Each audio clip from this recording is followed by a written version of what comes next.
Jada Pickett-Smith is looking for a new network for her web-based show, Red Table Talk.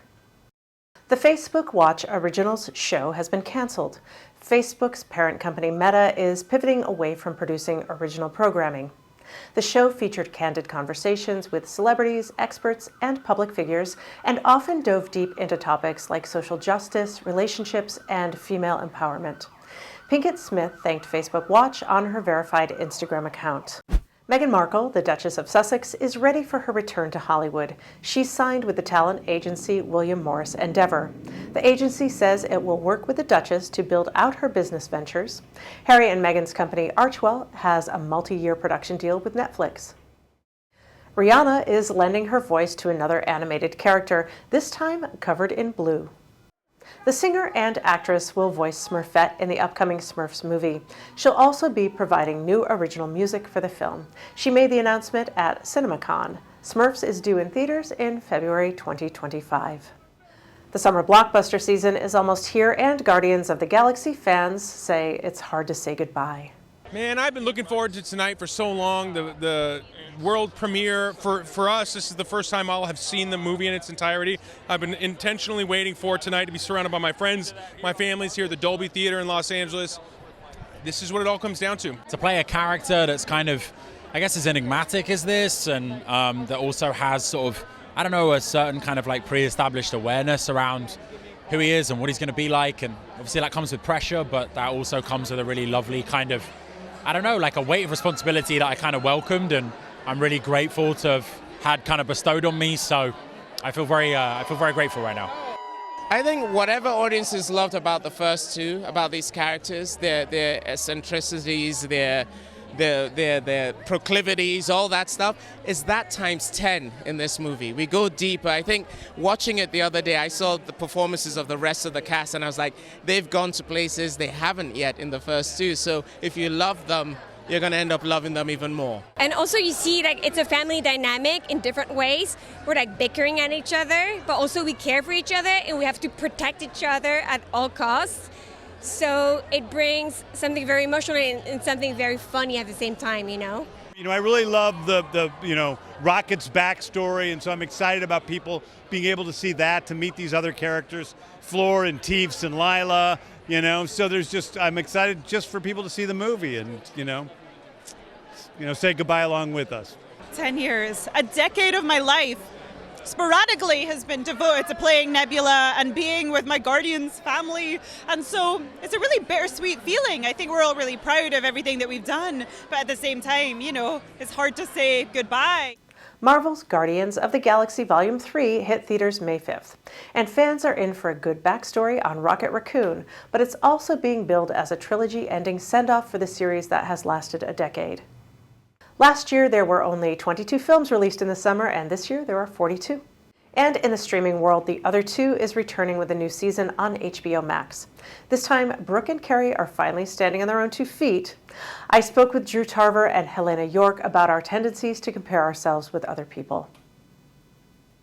Yeah, I think, she's worked so hard to get to the position she's in, and all of a sudden she's faced with her partner having made a choice that seems like a noble choice. And what does that mean about me? What does that mean about my choices, instead of having confidence in what it is that she's doing? And I certainly struggle with that, on a near constant basis in multiple ways. Like my husband has a real job, and I'm like, well, what am I doing? Like, absolutely nothing. So, I think that's the questioning. I think we spend a lot of time looking at what we're doing through the lens of how other people see it. Mm-hmm. And I think it's a massive pitfall. Yeah. Wonderful. Well, thank you for that.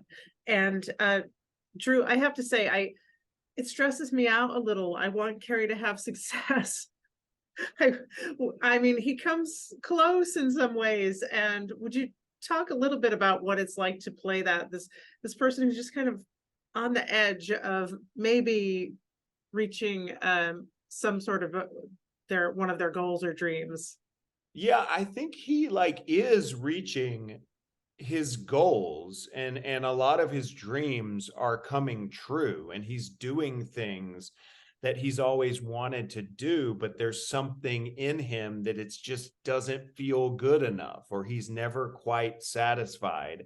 And I think that's why, we're always watching him and cringing a little bit, because he's not okay with himself, and is like, Helena was talking about, doing things and is obsessed with how they're being viewed, or how people are viewing him, or if he's viewed as successful, and his, constantly moving the goalpost, and if he does one thing, he's not happy, and it's got to be the next thing. So I think, he needs to do some work on himself of letting some joy in, and realizing he has made it in some ways, but I don't know if he ever will. Well, fingers crossed for Carrie. Yes, yes. And Helena, would you talk a little bit about Brooke's relationship with Lance? Here is this very loving, abiding relationship that she doesn't leave, but she doesn't quite really appreciate what she has. And I think that says a lot about how she views herself, that in my estimation. So I wonder if you would go into that a little bit. Yeah, it's almost like she takes him for granted a little bit. I think that this person has just always been there and is always there for her in a way that is completely unquestioning. And she's a deeply flawed person. I think we can see why he's with her and why he loves her, but she herself can't relax into something. It's like some things are so good and so right, they're certainly wrong. And, like, I'm married to the nicest, hottest guy alive, and I struggle with this as well. And I oftentimes have to remind him, like, don't let me always get away with shit, because I'm a spoiled brat. Like, there's a bit of a bratness to that. And You're a sack of stuff. You're a sack of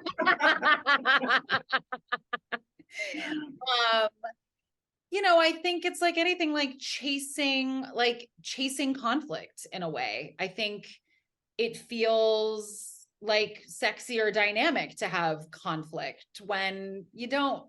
It's actually nice to not have it, to have it be deeply good. And I think what she's worried about is how he sees her, that he must think of her as this like bad person because he's so good. And yeah, it is a reflection of like her own disappointment in herself and choices, not seeing that what he loves about her is the fact that she's a live wire and does what she does, and it doesn't bother him. Yeah. Great. Well, thank you for that one. And also, the show does this incredible job of skewering the industry and really shining a light in a funny way. But I mean, just this whole plot point with Chase's armpit.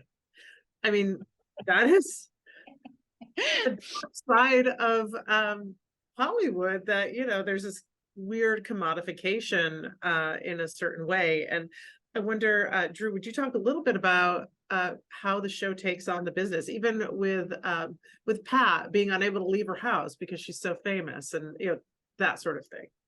Yeah, I think it does a really good job of like,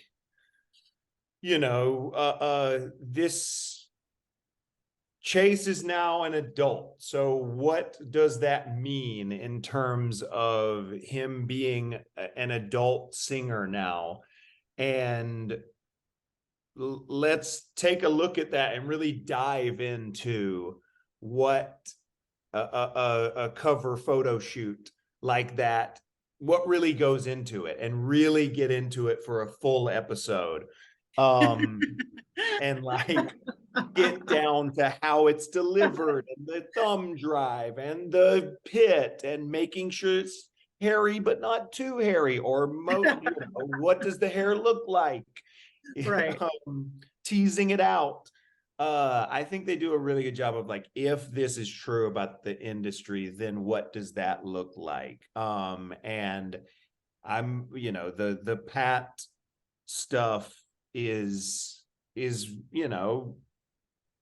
really sad and devastating when she's kind of locked into her home, and sort of looking at the other side of fame and the other side of success, and what does it look like when all of your dreams come true? Is it amazing, or are there some drawbacks?